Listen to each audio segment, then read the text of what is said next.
Separation. If there's anything that annoys me right now, what's going on is this thing called separation. Let's take, for instance, the faith that I'm practicing right now, Islam, right?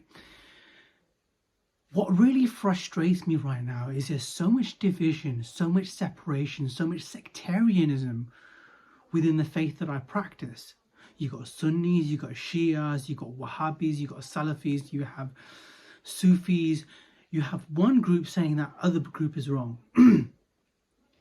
And this leads to what's called separation.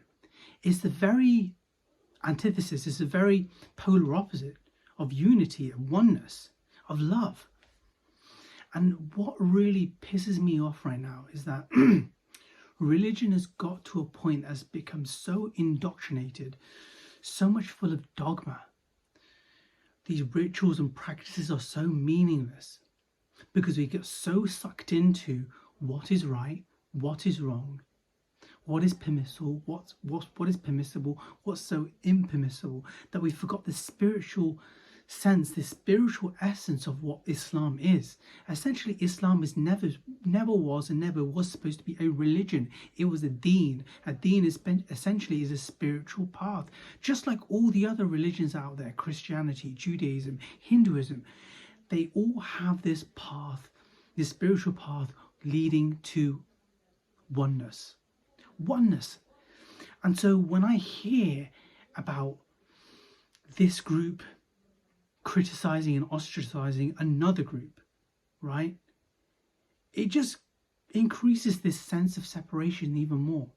How do we stay united, and how do we stick to common terms?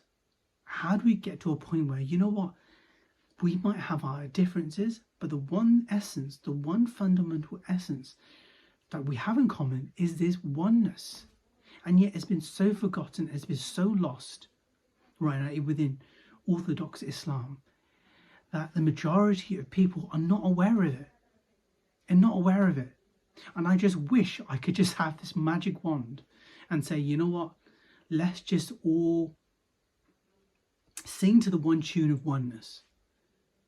Everything else will dissipate. All the shadows will dissipate.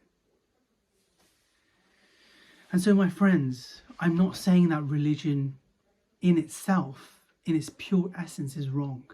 What I am saying is that religion has got to a point where there's so much conditioning that we've almost lost a sense of love, loving each other, respecting each other, without going to or resorting to that I am right, I am truth, and you are wrong, and you are not truth.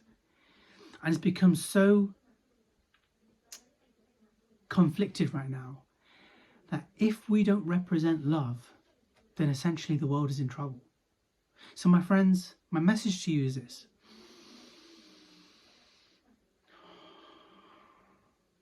Connect yourself back to love. Keep doing what you're doing. The chances are, if you're watching this video right now, it resonates with you because you understand what I'm speaking. You understand the language that I'm speaking. Keep doing what you're doing. Self-inquiry, the meditation, the mindfulness, the awareness, even though you are awareness.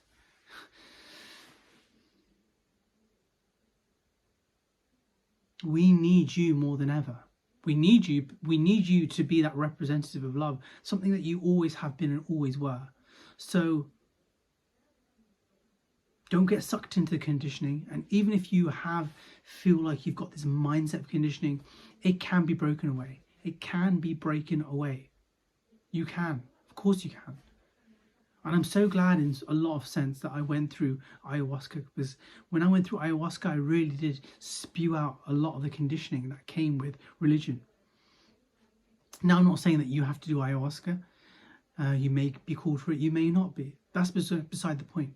Is that at the end of the day, it's up to you what you do and how you are able to stay in that state of awareness to break away from that conditioning, so you don't get sucked into that narrative of I'm right, me and my truth, only the truth, and everything else, and you are wrong, that is wrong, this is wrong.